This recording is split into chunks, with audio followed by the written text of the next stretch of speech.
Ready start.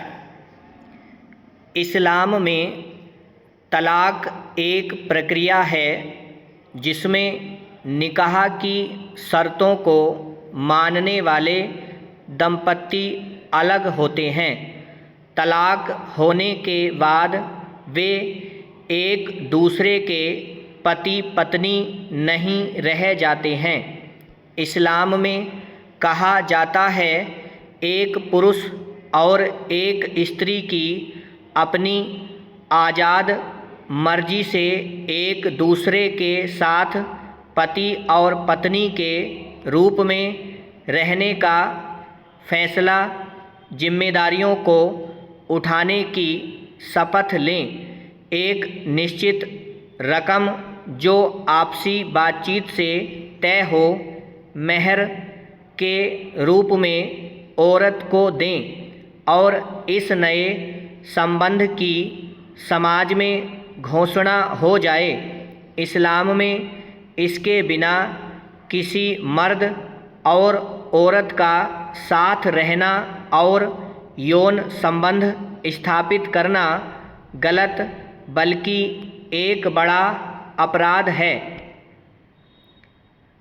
कुछ आधुनिक शिक्षा से प्रभावित व्यक्तियों का दावा है कि कुरान में तलाक को न करने लायक काम का दर्जा दिया गया है।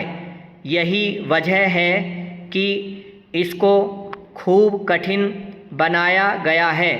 तलाक देने की एक विस्तृत प्रक्रिया दर्शाई गई है। परिवार में बातचीत, पति पत्नी के बीच संवाद और सुलह पर जोर दिया गया है। पवित्र कुरान में कहा गया है कि जहाँ तक संभव हो तलाक न दिया जाए, और यदि तलाक देना जरूरी और अनिवार्य हो जाए तो कम से कम यह प्रक्रिया न्यायिक हो।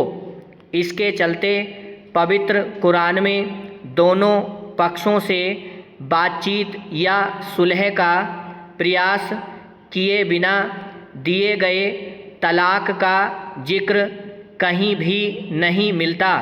इसी तरह पवित्र कुरान में तलाक प्रक्रिया की समय अवधि भी स्पष्ट रूप से बताई गई है। एक ही क्षण में तलाक का सवाल ही नहीं उठता।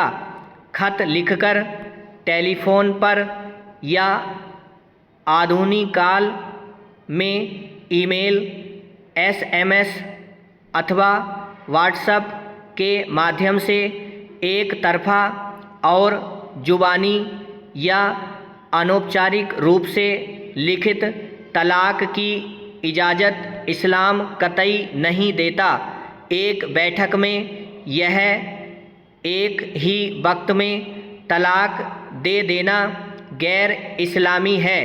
ऐसा किया जाना मिस्र तथा कई अन्य मुस्लिम देशों में अवैध है। अगस्त 2017 में सर्वोच्च न्यायालय के फैसले के बाद से देश में ट्रिपल तलाक के कम से कम 100 मामलों सामने आने के बाद भाजपा सरकार ने बिल तैयार किए।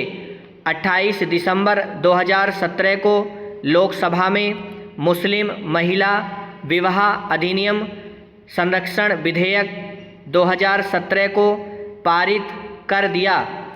तलाक ए बिद्दत, 3 तलाक के तहत जब एक व्यक्ति अपनी पत्नी को एक बार में 3 तलाक बोल देता है या फ़ोन, मेल, मैसेज या पत्र के जरिए 3 तलाक दे देता है तो इसके बाद तुरंत तलाक हो जाता है।